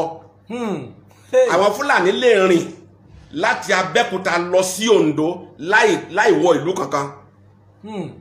wọ́n mọ̀nà, àwọn ló nínú igbó wa, wọ́n kámpù síbẹ̀, weapons wọn wà ńbẹ̀, wọ́n surround wa, adẹ̀dákẹ́ àwọn wò wọ́n. ọ̀rọ̀ rẹ̀ o. Oòduà wọ́n ń wọlé, ó ń wò wá. má jẹ́ àwọn rí ṣe. àṣẹ. dà wọ́n lédè rú. àṣẹ. ilẹ̀ Yorùbá ó gbòmìnira àṣẹ yóò sì dára fún wa. àṣẹ bí anthem wa ti wá ti rí àwa ní ìmọ́lẹ̀ gbogbo adúláwọ̀. bẹ́ẹ̀ ni àwa ọmọ ogun sí inú wa dùn pé a jẹ́ Yorùbá. We are proud to be Yorùbá and we will be Yorùbá forever. Àkókò tó fún wa láti padà wá sílé. So bàbá wa ẹ kú ohùn láti àárọ̀ a dẹ̀ dúpẹ́ ní ọwọ́ yín ẹ rí pé mi ò fẹ́ interact because bẹ́ẹ̀ ṣe ń sọ yẹn mo rí pé àwọn èèyàn wa nílé bó ṣe ń wọlé bó ṣe ń comment tó ń love tó ń like mo rí pé ó ń wọ̀ wọ́n lórí ju pé ká wá dá yín dúró ní àárín yẹn la ṣe jẹ́ kí ẹ ṣàlàyé àǹtẹ̀ bá rí gbogbo question tí à ń wò pa fẹ́ béèrè lọ́wọ́ yín tẹ́lẹ̀ ọ̀pọ̀lọpọ̀ ló ti wà nínú àwọn nǹkan tẹ́ ẹ̀yàn nàná ẹ̀ because tá a bá sọ̀rọ̀ lórí problem tó ń lọ lọ́wọ́ ń sìn ibi tí problem yẹn ti wá àwọn plans wọn àwọn ìdí tó fi ń ṣe nǹkan tó ń ṣe gbogbo ẹlẹ́ ti sọ yìí lórí ọ̀rọ̀ káwọ́kọ́ bẹ̀rẹ̀ lórí ọ̀rọ̀ bàbá Chief Sunday Igboho lórí múmú tí wọ́n mú yìí tá a dẹ̀ rí pé àwọn Fúlàní yìí náà ló ń pa àwọn èèyàn ní ìlú wọn tárákùnrin wá dìde pé òun fẹ́ sọ fún wọn páwọn tó ń pa àwọn èèyàn òun yìí eléyìí tó ṣe yìí náà ṣe kí ni ó tó gẹ́ ìyẹn lórí ọ̀rọ̀ Chief Sunday Igboho tẹ́ ẹ bá dẹ̀ wò ó sí ọdún bíi mélòó sẹ́yìn ní ìgbà táwọn Fúlàní yìí yọ ọmọ lẹ́yìn aláboyún ní Mile 12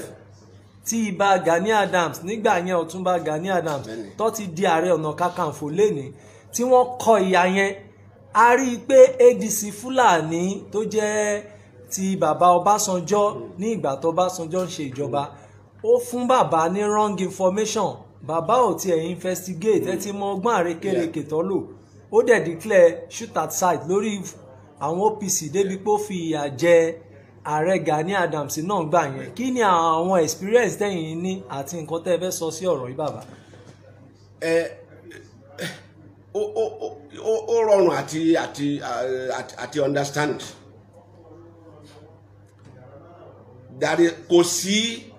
1 square inch màá tún repeat it kò sí 1 square inch of land in Nigeria tó jẹ́ pé indigenous Fulani land ni kò sí gbogbo bí tí Fulani bá wọ̀ ọgbọ́n ẹ̀wẹ̀ náà fi ń wọ̀ and wọ́n máa ń kọ orí àwọn èèyàn síra wọn wọ́n á lo àwọn èèyàn against their people tọ́mọ̀ pé nínú ẹ̀sìn wọn the way táwọn fi practice ẹ̀ ó right láti ṣe ẹ̀tàn tó bá ń lọ báyìí tó bá jẹ́ kán mọ̀ pé tó fi pé báyìí ló ń lọ Fúlàní wà okay Yorùbá sọ pé let your yes be yes let your no be no bí tó bá ń lọ bàbá Ayọ̀ Adébánjọ ní as constant as the northern star Fúlàní ò mọ northern star wọn mọ constant ọgbọ́n ẹ̀wẹ̀ ni láti kórí wa síra wa kán lè jèrè wa. mo sọ kíní kan ní Jẹ̀bú-Ògbó lánàá mo ní a ṣe survey kan lẹ́kọ̀ọ́ ń bí báyìí a wo àwọn ọjà tán ti ń ta oúnjẹ a survey 49 markets 44 of them Hausa ló lead wọn lẹ́kọ̀ọ́ yìí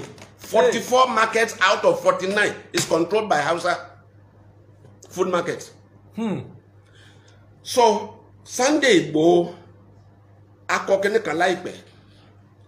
Sunday Igboho ò dédé dìde the way táwọn Fúlàní fi ń kidnap kill destroy ó kọ́kọ́ pariwo síta wọ́n ń pa àwọn èèyàn wa o wọ́n ń pa àwọn èèyàn wa o wọ́n ń kidnap àwọn èèyàn wa wọ́n ń bọ́kọ wa jẹ́ o ẹjọ́ federal government ẹ wá mú wọn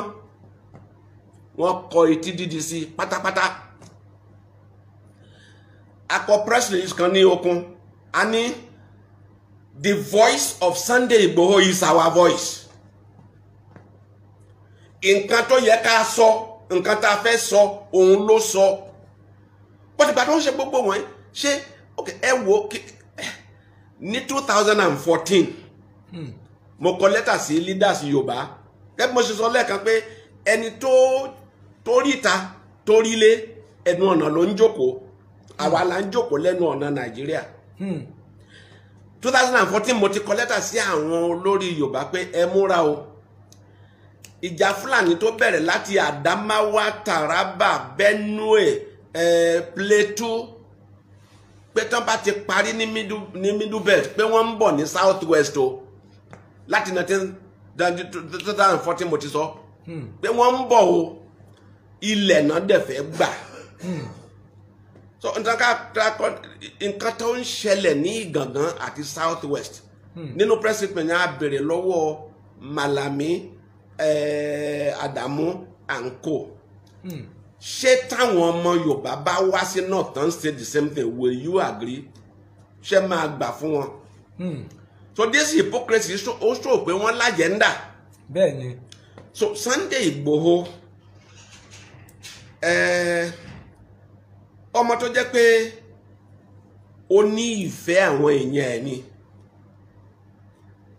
ó sọ nǹkan tó wà lọ́kàn àwọn ọmọ Yorùbá ṣáwọn pé gbogbo nǹkan tó ń ṣe wọ̀nyí tí Sunday Igboho fi pariwo síta tó bá jẹ́ pé Southern ló ṣe ní north wọ́n máa jẹ wọ́n tútù ni ṣùgbọ́n nǹkan tó tún jẹ́ ká mọ̀ pé agenda gbogbo nǹkan tó ń ṣe wọ̀nyí ní federal government mọ̀ wọn àdẹ̀ ṣe nǹkan kan nípa ẹ̀. mo rántí back in 2011 or so nìbàdàn tí Buhari wá sọ́dọ̀ Lamadesina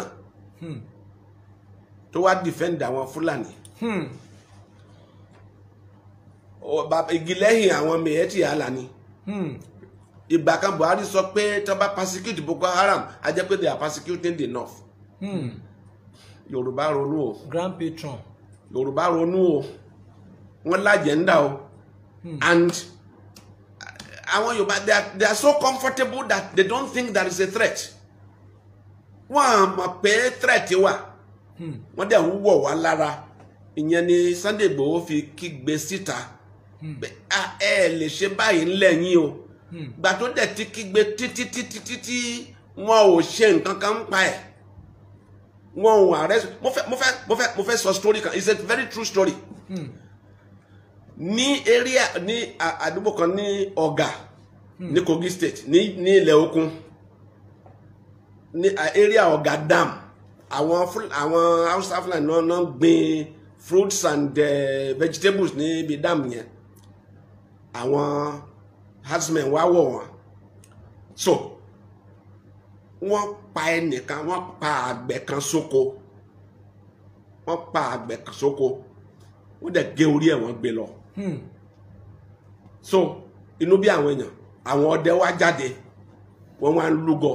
the next time about a week and a half later táwọn Fúlàní ẹ̀ tún wọlé pẹ̀lú ìbọn làwọn àwọn ọdẹ náà á resist wọn àwọn náà wá ń yìnbọn Fúlàní kan kú àwọn tó kù sá lọ sàmpẹ́ by the third day àti ọlọ́pàá o àti sójà o àti DSS náà kún Ọ̀gà wọ́n dẹ̀ arrest 21 adults wọ́n dẹ̀ kó wọn lọ sí Lọ́kọ́jà ìgbà tí Fúlàní pààyàn ẹ̀ sọ̀rọ̀ ìgbà tán pa Fúlàní kan tó tún wá pààyàn ẹ wá kó àwọn èèyàn wa then case kan tún ṣẹlẹ̀ ní around the same place àwọn ọdẹ lúgọ wọ́n wá rí àwọn Fúlàní méjì tán kó AK-47 dání wọ́n wá sọ̀rọ̀ àwọn di wọn wọ́n gbàgbọ́ wọn wọ́n dẹ̀ arrest wọn wọ́n dẹ̀ kó wọn wá sí Ìsanlú Divisional Police Station pé tọ̀ a ti mú àwọn wọ̀nyí pẹ̀lú ìbọn wọn o ní weekend bàtà àwọn èèyàn fi máa débẹ̀ ní Monday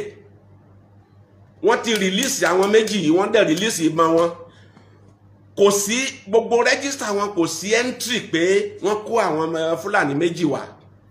divisional police officer for that place wọ́n náà gbé lọ Adamawa on orders from above. Hey.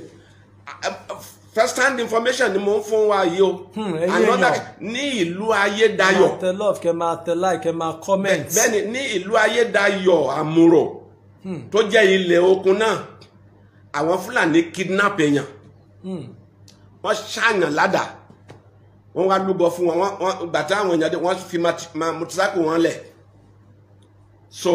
wọ́n lúgọ ń bẹ̀ níjọ́ kẹrin ẹnìkan ní wọ́n rò pé gbogbo èèyàn ti lọ ó padà wá gbé machine náà bá he ó lead wọ́n mú àwọn méjì sí wọ́n dẹ̀ kó wọn lọ sí police station ní Ayétòrò Gbẹdẹ Kogi State ní okun ń bẹ̀ Ayétòrò Gbẹdẹ because I want to be specific kọ́ mọ̀ pé kì í ṣe pé èèyàn ń parọ́ wọ́n kó wọn lọ sí Ayétòrò Gbẹdẹ by Monday morning police Ayétòrò Gbẹdẹ ti release wọn. So nǹkan tí mo sọ ni pé nǹkan tẹ́ ń ṣe nílẹ̀ wa yìí tá a bá ṣe lọ́dọ̀ yín ṣe é gbà. Ẹni the forest is open kò sẹ́ni tó ní forest so táwọn Yorùbá bá rọ́ọ̀lù north láti wá gbin ẹ̀wà láti wá gbin nǹkan ṣé ẹ máa gbà kan balẹ̀ yín wọ́n fi pé wọ́n ní right àti gbalẹ̀ wa ṣùgbọ́n àwọn ò ní right àti ṣe nǹkan tó ń ṣe nílẹ̀ wa lọ́dọ̀ wọn so kọ́tíbọ̀ Sunday Igboho sọ ni pé eléyìí ò dáa gbàtí gọ́ọ̀mẹ̀ntì ò ti ṣe nǹkan tó yẹ kán ṣe láti protect àwọn èèyàn Sunday Igboho ní òótọ́ kákókó máa lọ lé wa so nǹkan táwa náà sọ ni pé nǹkan tí Sunday Igboho sọ ẹnu wa ló fi sọ o we support him and anybody who is reasonable wọ́n wá kóbọn wọ́n náà kóbọn nílé Sunday Igboho ṣé ìbọn méje kọ́ náà pé ok ẹ máa wo ilẹ̀ gbogbo ọmọlúwàbí ẹ máa tẹ́tí o wọ́n náà kóbọn méje sílé wọ́n display ẹ̀ ok lẹ́ẹ̀rin ìgboro Àbújá tàbí tẹ́lẹ̀ bá ń travel you see Fulani people tán carry AK-47 ọlọ́pàá ń kọjá lára àwọn ọlọ́pàá ò mú wọn Fulani ní àṣẹ àti carry ìbọn Yorùbá ò ní àṣẹ àti carry ìbọn. ẹ̀yin èèyàn ẹ máa tẹ love and like ẹ má jọ flag program yìí. ẹjọ ẹ̀yin èèyàn wa tí tá a bá dìde ká gbára wa kalẹ̀ a máa parọ́ ni o ẹrú tí ò bá ronú pé ó yẹ kóun sá lọlé kóun relé bàbá òun ẹrú ọmọ àlè ẹrú lẹ́nìyẹn kí n tún sọ ẹrú tí ò bá hàfà pé mo fẹ́ lọlé mo fẹ́ padà mo fẹ́ relé bàbá mi a jẹ́ pé ọmọ àlè ẹrú ni. nǹkan tí Sunday Igboho dúró lélẹ́yìí o pé ẹrú yìí ti tó kẹ́ máa ṣe nǹkan tẹ́ fẹ́ nílẹ̀ wa àdẹ̀gbúdọ̀ dé ti yín kò right and lójú gbogbo èèyàn láyé yìí kò right so till Sunday Igboho gbàtà mú ní Benin Republic President Madiwa ní àjẹké lánàá ọmọ kú lónìí ta ni ò ní mọ̀ pé àjẹ́ ló pọmọ federal government kí gbé pé Sunday Igboho fẹ́ sálọ kí ẹ̀sùn wo lẹ́rí ta ni Sunday Igboho pa ó ṣe rálì káàkiri ṣé violence ìṣẹ̀lẹ̀ no wọ́n yìnbọn wọ́n lùyàn kí lẹ̀ ń wá Sunday Igboho fún ẹ̀ṣẹ̀ wo ló ṣẹ̀ bring out criminal offence tẹ̀fín persecute boy kò sí ìyàtọ̀ ọmọ yẹn ń jẹ ni pé ó wí pé ẹ má oppress Yorùbá ó dẹ̀ yẹ kí gbogbo ilẹ̀ Yorùbá kọ́ rally against that and mo fẹ́ sọ ọ̀rọ̀ kan fún àwọn politicians Southwest láti governor the senators the ministers the local government chairman House of Assembly members ẹ̀yin tẹ́ ẹ rò pé ọ̀dọ̀ Buhari àti Abuja lẹ ti ń jẹ tẹ́ ẹ bìkítà fún ìlú yín ẹ rántí pé o ẹ máa padà wálé o ọmọ tó sọ lẹ́nu ọmọ tó sọ lẹ́nu tó bá padà dé wọn ní gbà o àwọn politicians wa wọn hùwà bí ọmọlúwàbí how many of them are defending Sunday Igboho how many of them they are afraid wọ́n ṣe EndSARS wọ́n pa àwọn ọmọ wa ní lẹ́kọ̀ọ́ Nigerian western ministers and governors and so wọ́n condemn ẹ̀rù ń bà wọ́n ó mì pé Fúlàní ti ká wa mọ́ nìyẹn wọ́n ti kó ṣẹ̀kẹ̀ṣẹ̀kẹ̀ sí wọn lọ́wọ́. And ìdí ni pé olúkúlùkù ń ro ohun tó máa jẹ ẹ rántí o ẹ̀yin politicians ẹni tó kọ́lé 10 kò lè sùn bẹ́ẹ̀dì 2 lẹ́ẹ̀kan ẹni tó ní mọ́tò 20 kò lè gun mọ́tò 2 lẹ́ẹ̀kan àbótí ò kó rí tọ́jọ́ tí Olódùmarè bá ní kó jásẹ̀ èpè ò lè mú lọ tó bá torí ipò tó torí wealth ọrọ̀ tó lè rí fún ara rẹ àti fún fámílì ẹ tó fi àwọn èèyàn ẹlẹ̀ sínú ìyà rántí pé o ọjọ́ àbọ̀ ń bọ̀ o ọjọ́ ìdájọ́ ń bọ̀ o ọ̀pọ̀lọpọ̀ ìgbà tí nǹkan mi bá ṣẹlẹ̀ sí politician mi àwọn èèyàn sọ pé elé wọn ò ní mọ̀ pé ìwà tó hù ìyà ẹ̀ ló ń jẹ. Àṣepamọ́ ló wà àṣegbé ò sí o. Lórí ti bàbá wa Ìbà Gani Adams tí Ọbásanjọ́ tán mú ẹ rí pé kínní kò ṣe tún máa ṣẹlẹ̀ nígbà tó ń yọ ọmọ lẹ́yìn aláboyún tó ń jù sínú òróró gbóná tó jẹ́ àwọn Fúlàní náà ni tó wá jẹ́ pé bí àwọn ADC because bàbá ò ní intention bóyá láti ṣe nǹkan bẹ́ẹ̀ but ẹni tó jẹ́ bí ADC ẹ̀ ló fún ní wrong information tí wọ́n fi ìyà jẹ ààrẹ Gani Adams cause mo rí pé gbogbo àwọn experience ìgbà yẹn gẹ́gẹ́ bí àwọn politician wa tẹ̀ sọ̀rọ̀ ń pa ẹ̀ sìn pé bóyá àwọn náà ni problem wa tó fi jẹ́ pé torí tó tún ṣe Chief Sunday Igboho náà same thing náà ló tún ṣe fẹ́ máa repeat. Kò ṣẹ̀ṣẹ̀ bẹ̀rẹ̀. Àti pé ọ́fíìsì bàbá yẹn a rí pé ọ́fíìsì tó yẹ pé Ọlọ́run fẹ́ dìídì lò fún ilẹ̀ Yorùbá ni pẹ̀lú àwọn ọmọ ogun tó tún kó sẹ́yìn pé kí tún ló dé táwọn gómìnà wa ní South West tó tún takò nǹkan bẹ́ẹ̀ yẹn tí wọ́n fẹ́ finance tó wá lọ ń finance tó fi jẹ Fúlàní leader ní Lagos State cause a rí bí wọ́n ṣe gbé owó lẹ̀ lọ́jọ́ tí màá yẹn kọ̀ ṣe bóyá installation àbí nǹkan kí ni nǹkan tẹ́ ẹ fẹ́ rí sọ sí yẹn bàbá wa. Ẹ ṣeun kì í ṣe ọ̀rọ̀ òní kì í ṣe ọ̀rọ̀ òní ó ti pẹ́ tó ti bẹ̀rẹ̀ ẹni tó bá ka ìwé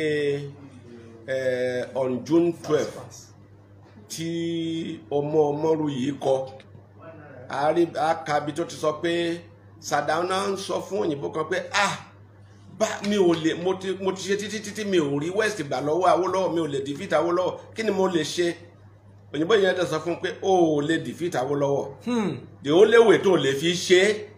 ni pé kó o wá ọmọ Yorùbá tó máa dalẹ̀ Awólọ́wọ̀ bí tán ti wá Akíntọ́lá rí ni àti àwọn Akínlóye wọ́n lo àwọn èèyàn wa against wa ṣẹ́ni bàbá Ọbásanjọ́ ó ní ìtara fún orílẹ̀-èdè sójà ni sójà gbó ni wọ́n gbọ́ wọn gbọ́ kọ́ nígbà míì ó ti ṣe ọ̀pọ̀lọpọ̀ ohun tó jẹ́ pé ìtara kí Nàìjíríà wà together ló wà lọ́kàn ẹ̀ so Ọbásanjọ́ nígbà yẹn kò rántí pé Yorùbá lòun o gbogbo nǹkan tó ń ṣẹlẹ̀ wọ̀nyí mo bìlí pé ó ti ń là lójú ti Gani Adams gbà yẹn nǹkan tán sọ fún ni nǹkan tán the way tán fi present ẹ̀ fún tábà tó nǹkan tán ṣe ni nǹkan tán report fún Ọbásanjọ́ ni àwọn èèyàn wa náà ló ṣiṣẹ́ yẹn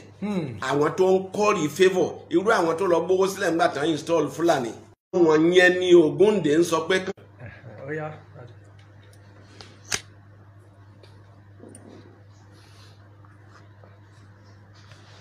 wọ́n gbọ́ yín lé bàbá wa. ok so àbòsí táwọn politicians wa ń ṣe ń sìn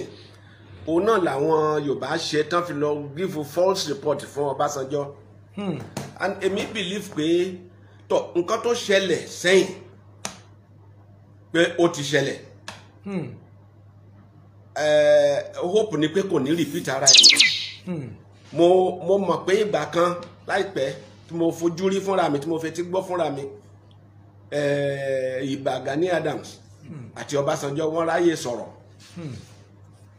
sọ̀rọ̀ and mo rò pé ọ̀rọ̀ Yorùbá ti yé bàbá Ọbásanjọ́ nísinsìnyí ju ti tẹ́lẹ̀. Bàbá Ọbásanjọ́ ó sẹ́m pé as a former president ó ní large heart, òun believe in Nigeria. Nǹkan míì tó ń ṣe believe in Nigeria ni sẹ́m pé Ọbásanjọ́ ló create ló ní kí ó sọ universities di federal JAMB unitary something torí pé nationalism. He was a young man and Nigeria kò yé tó ń gbà yẹn nǹkan tó yẹ kó ṣe gẹ́gẹ́ bí patriotic Nigerian ló ń ṣe.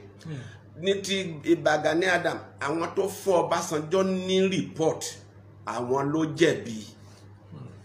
Ṣùgbọ́n mo feel pé time ti tó kí Ìbà Gani Adams àti Ọbásanjọ́ kan reconcile fúnlẹ̀ Yorùbá. Àwọn méjèèjì ní role to play. Àwọn àgbààgbà ọba àti gbogbo President Ọbásanjọ́ ń sìn ó ti ń bá àwọn àgbààgbà wa sọ̀rọ̀. Ó dẹ̀ nǹkan tó fẹ́ ṣe ni pé kó rí pé Nàìjíríà ò press Yorùbá mọ́ but ó yìn fẹ́ kí Nàìjíríà wà papọ̀. Mo mọ̀ pé láìpẹ́ láì jìnnà á rí mo gbọ́ statement kan tó sọ pé we cannot remain Nigeria at any cost. Not any cost, which means that ó nígbà kan tó máa dé tá máa sọ pé a ò ní gbà mọ́ o a lọ lé wa o. Ó dàbẹ̀ ni pé ọ̀rọ̀ yẹn ló ń fi ọgbọ́n sọ. So mo appeal sí àwọn elders wa kan reconcile bàbá Ọbásanjọ́ àti Ìbà torí àwọn méjèèjì ní a lot to do for Yorùbá land. Kan tó ṣẹlẹ̀ látijọ́ ó ṣẹlẹ̀ kan ráyè sọ pé bàbá báyìí kọ́ la mìíràn ń dìpẹ́ndì ilẹ̀ Yorùbá and kí gbogbo àtẹ̀yìn ká bọ̀wọ́ ẹ̀ sápò káwá bẹ̀rẹ̀ ní títún. A wá rí i pé lórí ọ̀rọ̀ ti Sunday Igboho tó ṣẹlẹ̀ ẹnu Yorùbá wa kò torí ẹnu Yorùbá ò kò rí báyìí. Tá a bá gbọ́ pé bàbá wa Ìbà Gani Adams wọ́n ti rán àwọn ọba kan nílẹ̀ Benin kí wọ́n lọ sí court. Bàbá wa Ọọ̀ni of Ifẹ̀ wọ́n ti set àwọn kọmitì. Bàbá wa Olúbàdàn. So àwọn ọba yẹn wá rí i pé ẹnu Yorùbá wa ń kò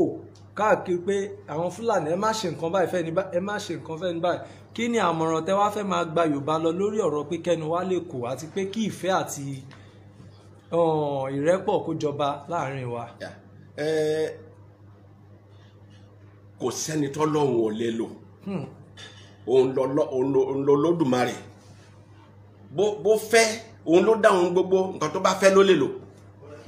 Mo gbàgbọ́ pé Ọlọ́run ló ń lo nǹkan tí Sunday Igboho ń ṣe báyìí láti ran ilẹ̀ Yorùbá lọ́wọ́. But tá bá rántí kíní kan o ìgbà tí Yorùbá governors set up Àmọ̀tẹ́kùn ẹ rántí náà pé ọ̀rọ̀ àwọn Fúlàní náà ló fà. Gbàtán set up Àmọ̀tẹ́kùn Sunday Igboho ò tí sọ̀rọ̀ o ọ̀rọ̀ Fúlàní tán oppress àwọn èèyàn wa yìí náà ló fà. Then àwọn North sọ pé no Àmọ̀tẹ́kùn is illegal. Tẹ́ bá wo reaction ilẹ̀ gbogbo Yorùbá gbogbo ní gbèríko everywhere Yorùbá ṣe báyìí. Wọ́n fìmọ̀ ṣọ̀kan lórí ẹ̀. Wọ́n fìmọ̀ ṣọ̀kan. Ọ̀rẹ́ wa Mágàjí Adéjùmọ̀ a rántí pé a sọ̀rọ̀ mo ní àṣé the Yorubas are still there, the Yoruba army are there, the Yoruba people are there. Let us ẹ jẹ́ ká pe àwọn governors wa àti àwọn Afẹ́nifẹ́re and so on kan bẹ̀rẹ̀ sí ṣe meeting pẹ̀lú governors kan bẹ̀rẹ̀ sí kan pe àwọn senators and other people together pé ilé làbọ̀ sí mi oko home first. Home first. So ó dàbẹ́ ni pé mẹ́sẹ̀gì yìí ti ń wọlé the way táwọn ọba initially èmi máa ń bínú sí àwọn ọba pé àwọn ọba ò sọ̀rọ̀ bóyá kan ti sọ̀rọ̀ ṣùgbọ́n pẹ̀lú ọ̀rọ̀ tó ń ṣẹlẹ̀ yìí ìyàtọ̀ tí ọ̀pọ̀lọpọ̀ làwọn ọba ń ṣe tí wọn ò lè sọ síta they are not politicians ó yẹ ká fún wọn ní credit more than we are giving them because a ò lè mọ gbogbo nǹkan tá ń ṣe bí ipò wọn ti rí lọ ṣe ń wà torí àtúngbọ́ búburú lẹ́nu abọ́ rẹ̀. ṣùgbọ́n now that I can confirm pé there is a move on that the Afenifere and other groups are coming together. They are wọ́n bá wọn kábíyèsí wa sọ̀rọ̀ wọ́n bá different groups sọ̀rọ̀ pé ìṣọ̀kan Yorùbá ó jẹ wá lógún and àwa tá a wà ní Kogi àti Kwara we are part of it and à ń bá àwọn ọba wa sọ̀rọ̀ wọ́n bá àwọn ọba sọ̀rọ̀ ní Kwara àwọn ọba tí kì í ṣe emir ló fi síbẹ̀ àwọn ọba àbílẹ̀ à ń bá wọn sọ̀rọ̀ so ìṣọ̀kan yìí mo believe pé the process is on. Papa Ayọ̀ Adébánjọ is and Papa Ọláìtàn and others ó jẹ wọ́n lógún pé kí gbogbo ilẹ̀ Yorùbá Gani Adams Sunday Igboho àwọn ọba àwọn groups there are hundreds of Yorùbá groups ṣùgbọ́n kò sẹ́ni tó ń coordinate wọn àkókò tí wọ́n ti bẹ̀rẹ̀ sí Afẹ́nifẹ́re ti bẹ̀rẹ̀ sí bá wọn sọ̀rọ̀ ó yá ẹja parapọ̀ torí pé a ní lérè àwọn èèyàn gbogbo àwọn èèyàn wa náà ń sọ pé ó Afẹ́nifẹ́re ẹ̀kan jókòó síbẹ̀ ń sọ̀rọ̀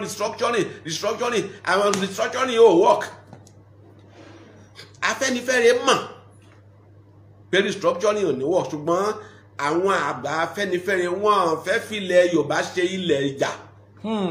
wọn ò fẹ́ kí àwọn Fúlàní wá shed blood nílẹ̀ Yorùbá so wọ́n mọ̀ wọ́n dẹ̀ mọ̀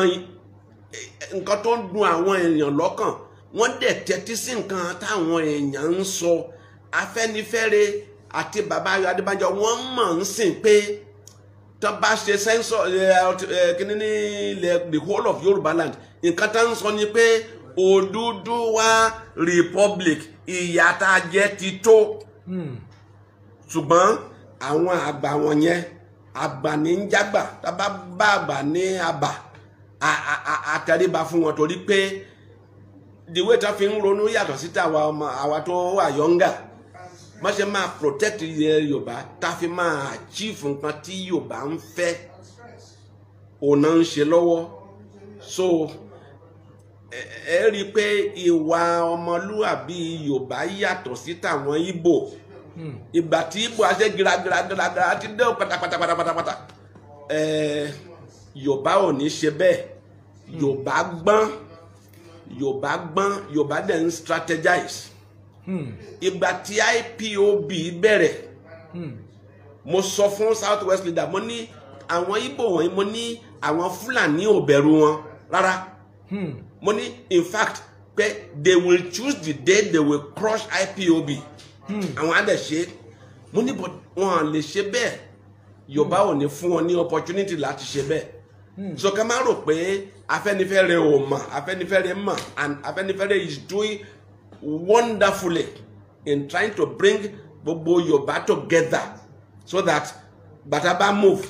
ayé á mọ̀ pé Yorùbá ti move o. A dúpẹ́ ní ọwọ́ bàbá wa fún àlàyé tí wọ́n ṣe fún wa lórí ọ̀rọ̀ ilẹ̀ Yorùbá tẹ́ ẹ bá rójú ẹ ti rí pé lára àwọn àgbà tó ń ṣe dáadáa ní ilẹ̀ Yorùbá tí wọn ò fẹ́ kó bàjẹ́ ni inú mi dẹ̀ dùn pé àwọn ọmọ yín ní ilé àtàwọn tó wà ní òkè òkun inú wọn ń dùn bó ṣe ń wò yín lọ́wọ́lọ́wọ́ torí bó ṣe ń tẹ God bless you sir ló ń ṣàdúrà ló ń like nínú wọn ń dùn àmọ́ àwọn ọmọ wa kan wà ní òkè òkun sir tá a fẹ́ kẹ́ ẹ bá sọ̀rọ̀ tó yẹ pé wọ́n máa ń bú àwọn ọba tó máa ń rò bí wọn ò ṣiṣẹ́ tó fẹ́ kó sọ̀rọ̀ lóòótọ́ ìtara ló ń ṣàwọn náà àmọ́ kí ni àmọ̀ràn tẹ́ fẹ́ fún wọn ìyẹn àwọn ọmọ wa tó wà lókè òkun àtàwọn tó wà nílé níbi tó máa ń bú ọba. ṣẹ́ni gẹ́gẹ́ bó ṣe sọ ara ló ń ta wọ́n ara ló ń ta wọ́n nǹkan tí mo fẹ́ sọ fún wọn ni pé ẹ torí Ọlọ́run ẹ farabalẹ̀ ẹ má jẹ́ ká sọ ìwà Yorùbá nù ọmọlúàbí àti ìbọ̀wọ̀ fún àgbà. Bó ti wù kágbà ṣẹ̀tó ọ̀ kéèyàn rò pé ó ṣẹ̀tó, àgbàlagbà ọ̀wọ̀lọ̀wọ̀. And mo ti sọ lẹ́ẹ̀kan, àwọn ọba wa wọ́n ń ṣe ọ̀pọ̀lọpọ̀ tó jẹ́ pé wọn ò lè sọ jáde. Torí náà kan respect wọn. Kan get in touch with leader pé tó kí ló ń ṣẹlẹ̀, inú wa ò dùn sí eléyìí o, but kí Yorùbá kankan má speak against any ọba or any politician mọ́, ká parapọ̀, but kan bọ̀wọ̀ fún àwọn ọba wa. Kan bọ̀wọ̀ fún àwọn ọba wa. And then kan rántí pé wọ́n wà nílùú òyìnbó, they are modern, but ẹni tí ó bá bọ̀wọ̀ fágbà kó má ronú pé ìgbà tóun bá dàgbà wọ́n á bọ̀wọ̀ fóun. Ẹ ṣé bàbá wa,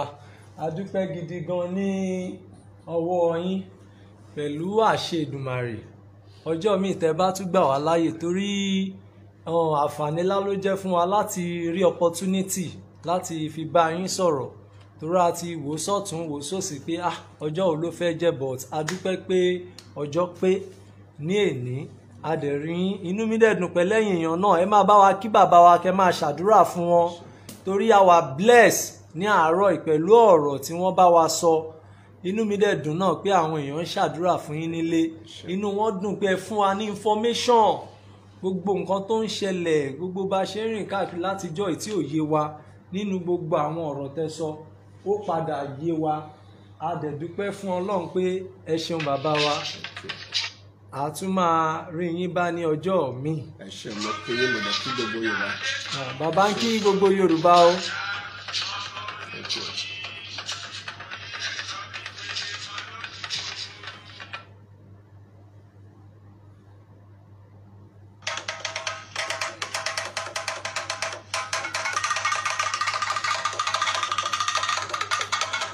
Good information. So comment àwọn èèyàn ń wúyàn lórí, wọ́n wà bless. Ẹ ṣé bẹ́ẹ̀ ṣe ń share, ẹ máa bá a share, kẹ́ máa tẹ love, kẹ́ máa tẹ like. Ètò náà ti ń parí nìyẹn. Bàbá wa ní kí ni position bàbá tẹ́lẹ̀? Bàbá wa ti ṣe commissioner rí nígbà tí Kwara àti Kogi wà papọ̀. Bàbá wa ti ṣe ọ̀pọ̀lọpọ̀ iṣẹ́, wọ́n ti mọ bó ṣe ń lọ. A dúpẹ́ bàbá. Ẹ máa bá wa tẹ love, kẹ́ máa tẹ like. Ẹ máa tẹ love, kẹ́ máa tẹ like, kẹ́ máa bá wa share. Yorùbá lágbà gẹ́gẹ́ bí bàbá wa ṣe sọ.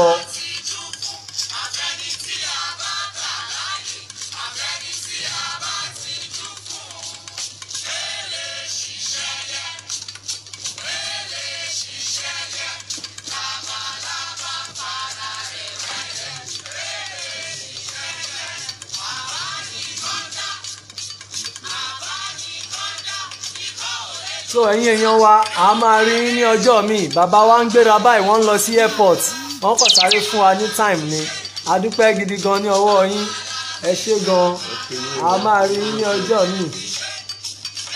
a máa rí yín bá ní ọjọ́ míì. Nǹkan tá a fẹ́ fàyọ nínú orin yẹn náà ni kí àwa Yorùbá ká ronú jinlẹ̀. So a kí yín pé ẹ ṣé tí ẹ̀ ń wò wá. Ó dàbọ̀ o. Thank you.